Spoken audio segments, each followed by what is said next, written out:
I'm Raythe from RaytheRain.com, and I write gay vampire, shifter, and fantasy romance. When I first conceived of Julian Harrow, I actually immediately thought of Lara Croft, a driven, athletic adventurer with the money and resources to prove that myths and monsters are real, without having to worry about a day job. Julian's belief that vampire killed his parents made him highly unlikely to fall in love with a vampire. So already I had set up basically what seemed an insurmountable problem.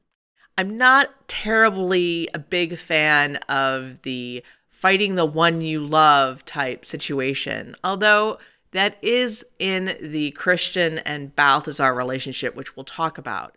I mean, Julian has a legit reason to hate vampires, and how is he going to get over that? And is he going to be able to get over that? And then I decided to make things even harder for myself.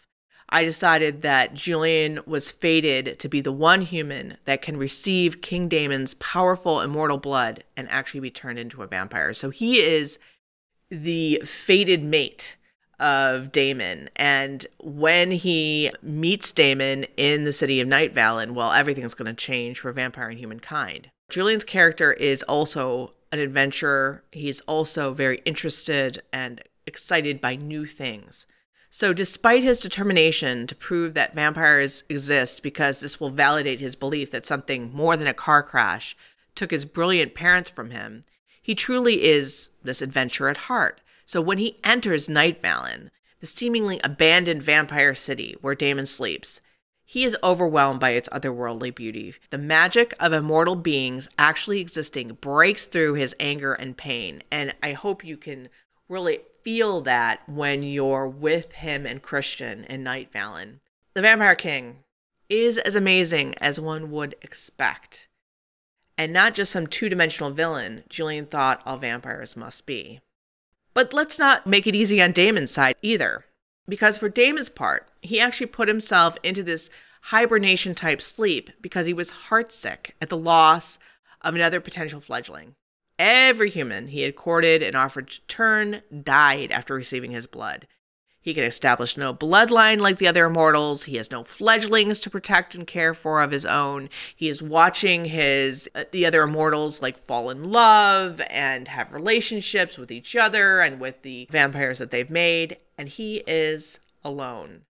And I think that the image that always strikes me when I think of Daemon is actually, weirdly, from the movie Conan the Barbarian, where they show Conan on the Aquilonian throne. And though he supposedly has all he wanted, he looks so damn grim and alone. And that's sort of how I see Daemon. And in what some may call a selfish move, Daemon decides to retreat from his role as king and as part of the worlds to await his supposed fated mate. And he doesn't even actually really believe that he has this fledgling that's going to actually exist at some point, even though Seer, the immortal who can see into the future, tells him it's its fate.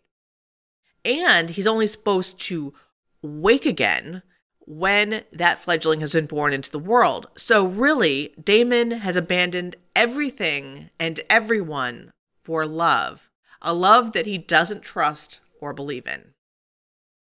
When he meets Julian, his heart is still iced over, but he is tired of waiting and wants to come back to the world again, a world he abandoned, a world that is very different and not in good ways. But I can't get much deeper into how Daemon and Julian meet, or I'll risk spoiling things too much. There's also another issue that is normally not touched on in a lot of vampire fiction, and that is the age gap. While Julian is 28, an adult in human society, Daemon is vastly older than that, and not human at all. So how does someone like Daemon be interested in someone like Julian, who really is like a child in comparison to him? And how does Julian really connect with somebody who is quite alien on some levels? Finally, there's the idea that every fledgling is in some way his sire's. A fledgling belongs to his master. The possession angle is something that Daemon takes for granted. He actually likes the fact that Julian is his. He's proud of it. Julian is mine. Look at what I have. But Julian fights against it. It is one thing to be treasured, but another to really realize what that means when you are the greatest focus of a being who can rip the world apart for you. So this isn't your traditional vampire love story, but a more, dare I say it, realistic pairing between a vampire and a human. I wanted the reader to be thinking, yeah, that's what I would have done, thought, felt if that happened to me. By the way, this desire of mine to have and to know how readers are reacting to the story and get that input to make it a much closer match is one of the reasons I write serially, which I'll touch on in another podcast. But just be aware that reader reactions are key as to why I write anything the way I do. And as always, we want more readers. We want to hear more from you guys. So we want you to check out Everdark for yourself. We have the first 10 chapters, about 48,000 words, free to read if you sign up for our mailing list. So go check that out. Link is in the description and see what you think. I love hearing from readers, so feel free to leave comments here or email me. Thanks a lot, guys, and we'll talk soon. Bye.